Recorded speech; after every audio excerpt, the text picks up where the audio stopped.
So Brant, along with Chris Bounds, are two of the men that I found in the real estate business. Not only had created the result that I want to create in this business, which is wealth in real estate, more importantly, they did it in a way that I want to do it.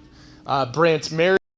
He's an incredible father, man of integrity, man of faith, and that he leads his businesses and his testimony in his business that I'll get to share a little bit about with you all here shortly is exactly the reason why I've been in partnership with him over the last 3 years. And that's why I'm so excited you guys are here to hear from him, because as you know, when people create success, people have success in business and life, their time gets very short, right? Like the ability to get in the rooms with the people that you want to create the result, that have created the result that you want to create, that is the opportunity you have now. So I'm super excited to welcome up my friend and partner, Brant Phillips. All right. Clickers here. All right, what's up, everybody? Hello. Dude, there's some really good knowledge going down today. Like there's some really good stuff. So like my man here, Andre said, right? Put it to use. Yes. Put it to use. Some really good stuff. So I'm excited to be here. My slide's getting cut off a little bit, but it's all good. It should say private money mastery. So we're going to talk about raising private money. So audience poll real quick. Raise your hand if you're a real estate investor. Real estate, but you're doing deals. Okay. So everyone in this room is a real estate investor. How many of you need money? Just kidding. You don't even have, we already know the answer to that. If you don't raise your hand, you may not be a real estate investor. We all do. The more important question, if you're a real estate investor, and this is a serious question, you don't have to raise your hands, but this is a question I like to ask in a room like this, is how many of you who are real estate investors have a marketing plan to raise money? And it's a very small percent. It's a very small percent. You probably have a marketing plan to find deals, right? Everybody's got that. As a real estate investor, you've got a plan,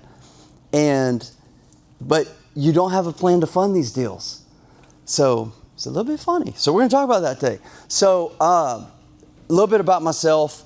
I know a lot of people in here, so I'll bore a few of you real quick, but I don't know all you guys. So my short story is, man, there's some really smart speakers today. I'm probably on the lower scale of the IQ quotient here, but I started out as a police officer and I had a really, really horrible corporate job, and I hated my life for a period of time, which was one of the greatest blessings ever, because I wanted to not hate life, and I wanted to not be broke.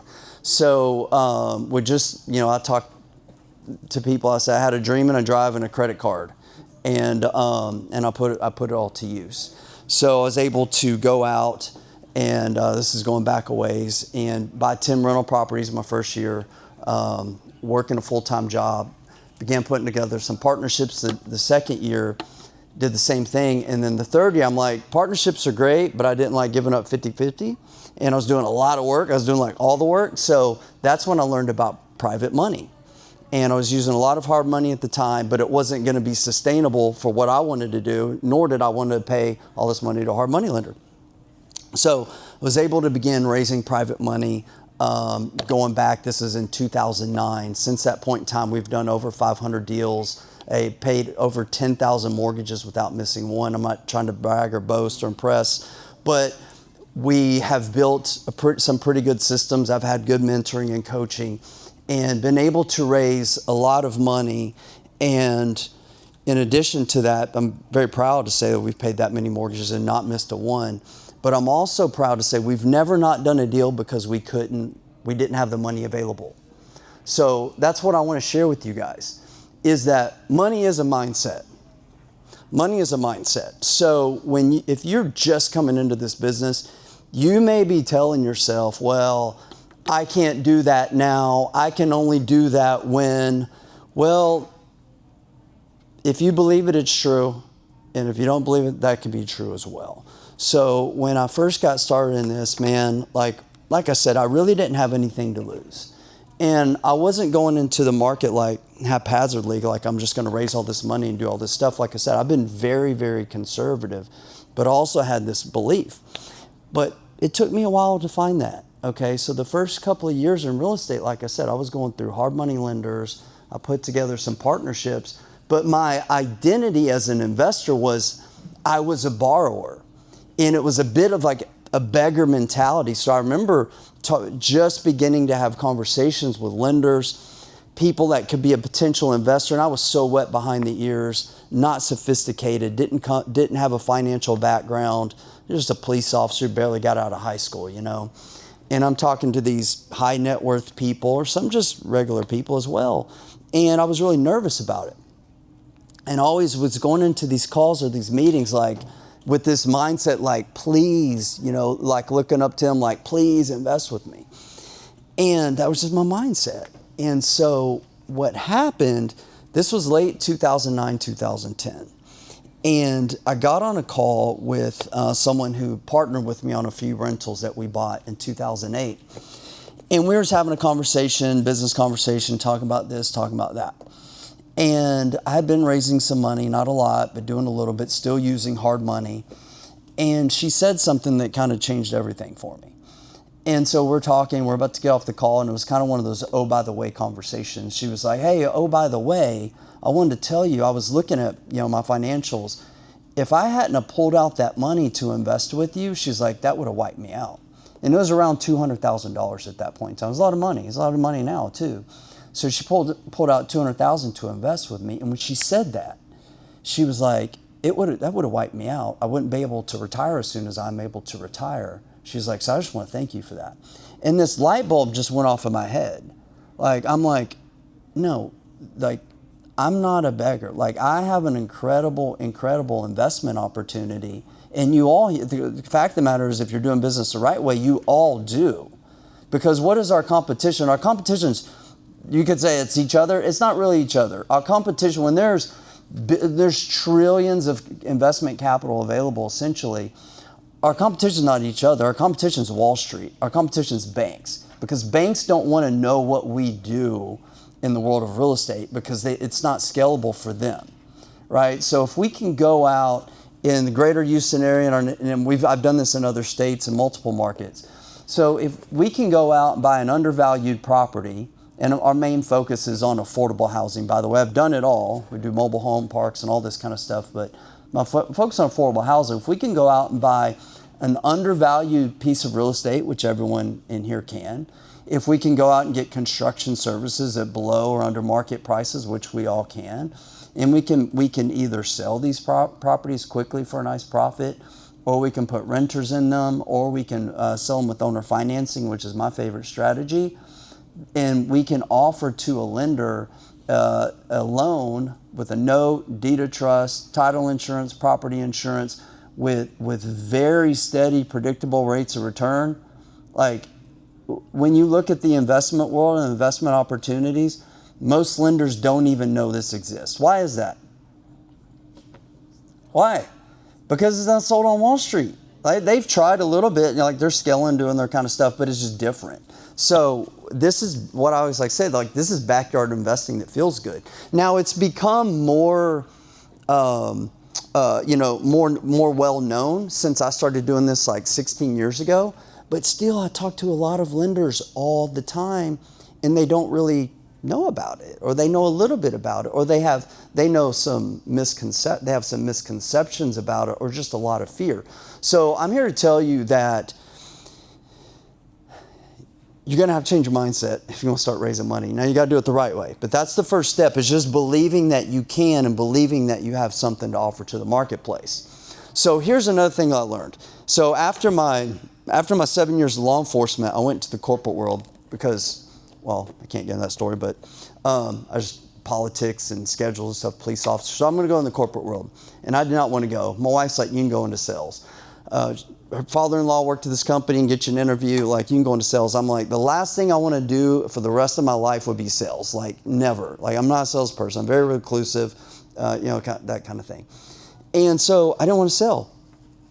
And I was actually pretty good at sales because I didn't sell. I just tried to help and learn and figure out what problems are. So same thing applied here. When I started raising money, it was like, I don't really want to sell or pitch deals or anything like that.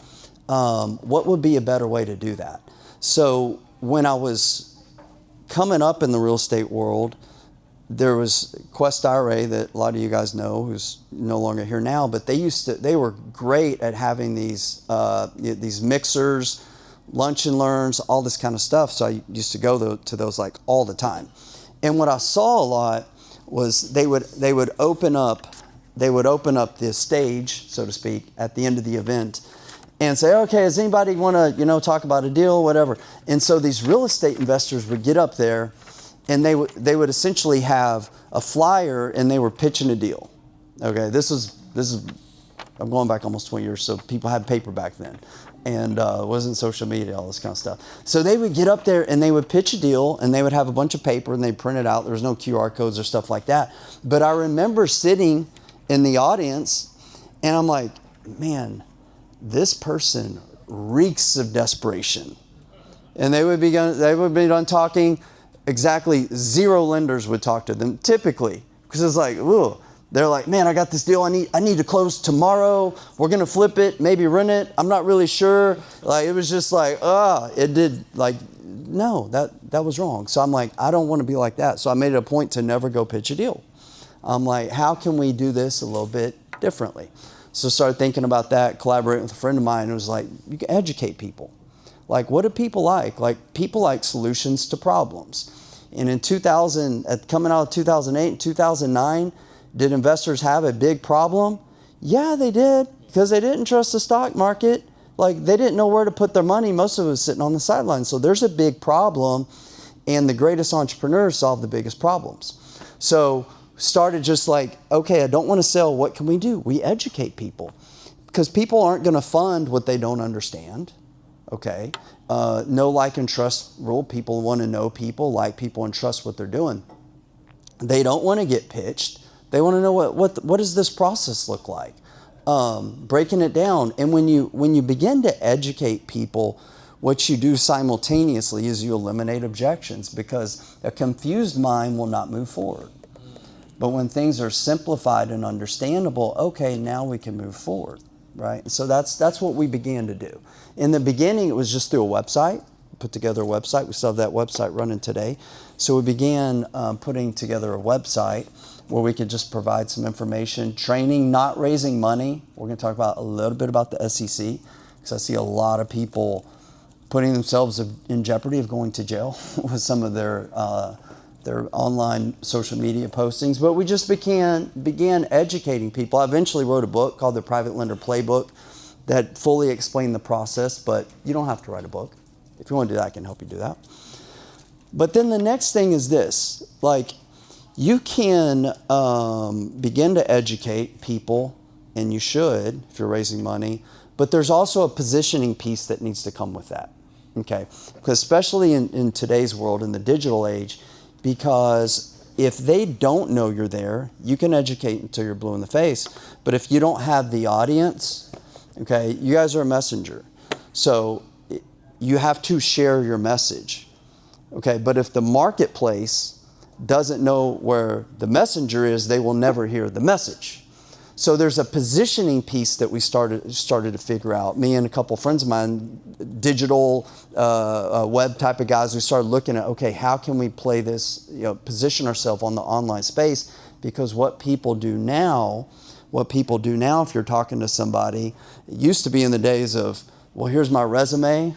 Some of you kids probably don't even know what that is. Now it's like people are going online, searching you up. And so that's how the game is played now. So you have to have the proper positioning, because your message, your business plan, all these things really need to be congruent whenever someone starts looking at investing with you, okay? So what they're going to be doing is going online, searching things up, and they want to make sure that whenever they are thinking about investing with you, they want to validate that by what they're finding online. Who you are, what you're posting about, all these types of things, okay? So you got to position yourself to attract. Whoop, whoop, whoop. Okay, there we go. And let's take a step back. So now another thing that's incredibly important, and I could put this slide in the beginning, it would be fine there too. But if you're really thinking about raising money, okay, if you're really thinking about raising money, and this is something a lot of people don't talk about, is you need to commit to perform. And I'm not talking about like a maybe commitment. I'm talking about, like me, this is what I do whatever you want to do. But I just made 100% commitment, like I was going to perform no matter what. And when I got started in real estate, my wife and I, we lived in this apartment. We were broke, like didn't have 2 nickels to rub together. I used a credit card to get started. I don't, not saying you got to do that or promote that, but that's what I did. And I don't regret it. But whenever we started to, build some assets, started to create some net worth, and lenders started reaching out to me, it was great. And I remember coming home one day and I told my wife, I'm like, hey, I got this commitment from this investor. I got another one last week. She's like, that's great. But at the same time, I had this heaviness on my shoulders. I'm like, it is, but to whom much is given, much is required. And I told my wife, I'm like, I just want to let you know that if anything goes bad, anything goes sideways, like this is 2009, 2010, I'd seen things go sideways already. We'll sell our house, because at that point in time we had a house again. I said, we'll sell our house, we'll live on the streets because our investors are going to be taken care of. And I never tell this to any of my investors because that seems like a sales pitch to me. So I don't say that to my lenders directly. I'm like, I'll live on the streets. No, but they can feel it. And so when it comes to really sales, it's not about your words, it's about your actions, and can they feel you? Like, because if someone is just telling you a bunch of things, they're not going to trust you. If you're doing that with lenders, they're not going to trust you. Okay, so that was my commitment. And if you don't have that commitment, I would tell you not to begin raising private money, because private capital, like literally these people have worked their whole lives for this, either through jobs, maybe they've inherited, whatever it is, and it'd be treated with the most utmost guardianship that you can possibly give. And so, when I say we've made 10,000 mortgages, and my jaw still drops when I say that, is because we were committed from the outset. And this is what we're going to do. Okay, so this is really important. Is how what's one of the best tips I could give? Be the person that you would lend to. Be the person you would lend to. So I talk to people, I hear them talking about their deals, their structure, maybe their team are not so much a well-built team. I'm like, would you lend to you? That may be a tough question. Would you lend to you? For some. But just ask yourself that question right now. And if the answer is no, just be honest and say, what do I need to fix? What do I need to work on so that I can be that person? Because if you don't feel that confidence inherently because of where you're at right now, either on your limited experience or lack of team, all these types of things, it's okay. Work to be that person that you want to be, because if you're lacking that confidence, they're going to sense it as well. Right? We know how this world works, and they're going to sense your fear and your lack of confidence as well if you don't have it. If you don't have it, you can work to build that. Okay? So be the person that you would lend to. Man, touch you with the mouse here. All right. And then when it comes to like lenders investing with you, trusting you, you don't just perform, you overperform. I remember whenever in the beginning, when I first started raising money and doing these partnerships, I was putting together investor notebooks for every single deal I was doing. Before pictures, after pictures, financial projections, all this kind of stuff. And they loved it. We don't do that anymore, probably should. But they just loved it, okay? And then I was like, what else can we do? Because they were essentially a customer and I wanted to keep them for life. So making your payments early, like that's one thing I found was a lot of investors, hopefully they're making their payments on time. But some of them don't even do that. So we just made a rule. We had a couple of payments get held up, lost in the mail or whatever. Like we're sending payments in 10 days early. And lenders notice that. Ask me how I know, because they've told me. And I've literally been in rooms like this with some of my lenders there, and they would say, I've had this conversation a few times with different people. Brant, how's, I'm not going to say any names, fellow investors, how's so-and-so doing? I think they're doing fine. Why do you ask? Well, their payments have been coming in late. And I'm like, I don't know. That'd be a good question for them. I can't answer that question. And then these conversations have later gone, true story, we think we're just going to invest with you moving forward. Would that be okay? Gee, let me think. So they notice those things. So whatever it is, your communication, payments, all this type of stuff, just go above and beyond. Because whenever you begin to acquire these lenders, they can change your entire business. They can change quickly. And when you get certain lenders, it's not all of them, but I've had lenders that have been investing with me now for 15 years, almost 16 years now.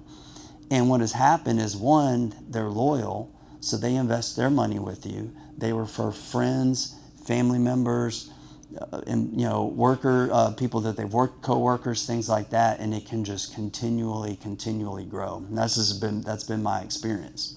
Okay, so you got to really this is your business. So when you start getting to that point of raising money, just like word travels fast in this industry. Travels a little bit slow on the good news. The bad news, how quick does that travel? Like fast, like really, really fast. But the good news does too. And I found like when lenders are when they do trust you, and they're very happy with their investments, they do like to brag and they do like to tell friends about you. And that's been my experience over and over and over again. And they will literally become, okay, I put it on here, raving fans. Okay, where your lenders will be fans. Okay, and whenever you have not just a private lender, but when you have a private lender who loves what you do, they refer other business to you. Because one thing I found that is absolutely true is everybody wants to invest in real estate. I found that to be true. All these television shows, people watching these shows on TV, HGTV, and all this kind of stuff. Now, a lot of people will never do it, right? Because it's a lot of work, and half of us in this room are probably a little bit crazy if we got psychoanalyzed, like, whoa, they're a real estate investor, cuckoo, like what are they doing? But people want to do it. And what this allows them to do is invest passively and vicariously through what we do. And they love to hear your stories. They love to see what you're doing. So this is the conversation I have a lot is like it's the Wall Street versus Main Street. This is investing in your own backyard. And when they see that we're buying dilapidated, rundown properties, fixing them up, hiring local contractors, finding, for me, it's typically blue-collar housing for local families to raise their families in. This is a really feel-good story. So not only is it a great return for these people, but it just feels good. And so once you learn to tell that story and combine that, kind of intertwine it with what your investment model is, it's really easy. It's really easy to do, because look around us. Look how much money is just in eye shot of right where we're at right now. More than enough for everyone to do whatever real estate deals you want to do. Just looking out of this room right here. So, and then I would say play the long game, because whenever you're coming into this business, if you're just getting started, I see a lot of people come in with the flash and they'll do some stuff and then they're just gone. And you don't want to do that. There is too much money and too much wealth that can be created through real estate in the long run, in the long term. But a lot of people have this get rich quick mentality. Okay, that's not going to serve you well. But if you can play this long game with real estate, whether you're doing it full-time, part-time, what have you, and you can nurture these relationships, it will open up so many opportunities for you. I started buying just little rental properties, in Sunnyside, 77053 over there as well. That's how I started, and I was buying homes, $40,000, $50,000, $60,000. Then I progressed up a little bit. And then a couple years later, I started flipping homes. I'm like, that's pretty cool. And my lender started funding that. Then I started doing things with owner finance. So like my lenders have helped me fund these notes, create these notes. That was pretty cool. And then I started buying mobile home parks and RV parks. What did my lenders do? They funded all these deals. And then we started doing land development deals. Okay, and then we bought a subdivision. We're developing a subdivision, and my lenders have followed me every step of the way. So if you're really playing the long game in this thing, like cast a long vision. Okay, yeah, I know you need to pay your bills today and do that, but these relationships, when you handle them the right way, they can serve you and them for many years. And I'm getting old now, I'm 50 now, for decades. So they're going on 2 decades doing this. So this stuff works if you do the work. All right, so anybody recognize this guy? I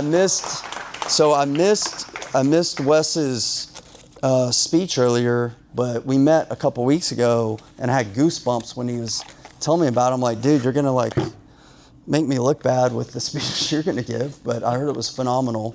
And so Wes went through some training that I put together just earlier this year, and he left his trophy here on accident. So Wes, did anybody see this interview with Wes? Yeah, so Wes raised over 7 figures in about 3 weeks, just doing what we taught him to do. And Wes is he's a hustler, so he put a little work into it, but 7 figures in just a few weeks from this training. And the training, like I mentioned, private money mastery. So private, trust me, it's called private, but it's the same thing, whatever. So private money mastery. This is a training I put together. And my motion doesn't work on Google Slides. All right, close your eyes, everybody. Close your eyes. Okay, so I put together a training. Just trust me on this. We put together a training. It's still a bit in beta mode. Like we're still working through some things, testing some things out. But it's a training that Wes used. A few others have gone. Who's gone through the training here? Yes? Good? No? I'm not. So, Vivian? So others have gone through this training. So I can't show you the slide I wanted to show you that kind of gets you like, man, I really want to get this. But here's my question. Does anybody want it for free? Does anyone want free access? All right. So here's one thing I did learn in negotiations. All right, somebody use it on y'all. So watch out here. Anytime you are going to give something in negotiation, what do you ask for? Something in return. Something in return. So here's what I'm going to ask. So you guys get free access to the training. Here's what I ask. I need you to post a picture on Instagram or Facebook and put private money mastery, let's go. That's what you got to do. And you got to do it. Oh, Adam, what else do they have to do? Deadline by the end of the day. So you want a picture here? I'm going to stand up here. If y'all want to take a picture, take a picture. You can post it, tag me, and we're going to send you a code for free access. Y'all ready?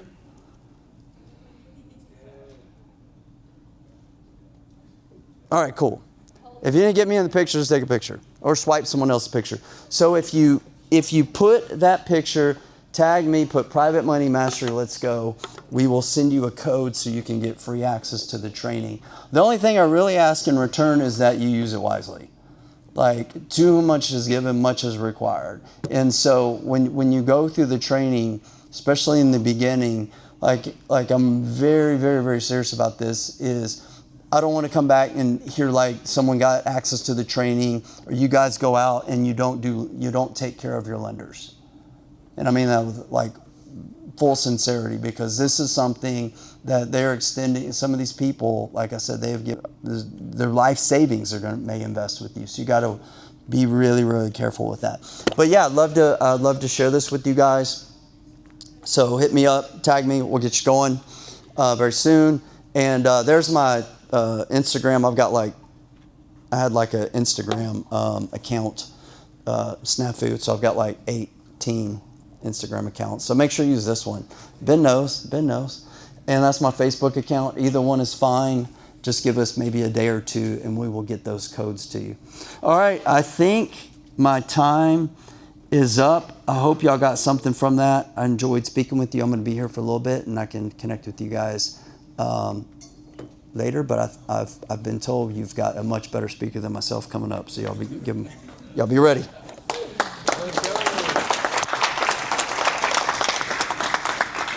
All right, let's go. It's awesome. Big round of applause for Brant Phillips. All right. We're going to get some things set up here. So everybody having a good time today?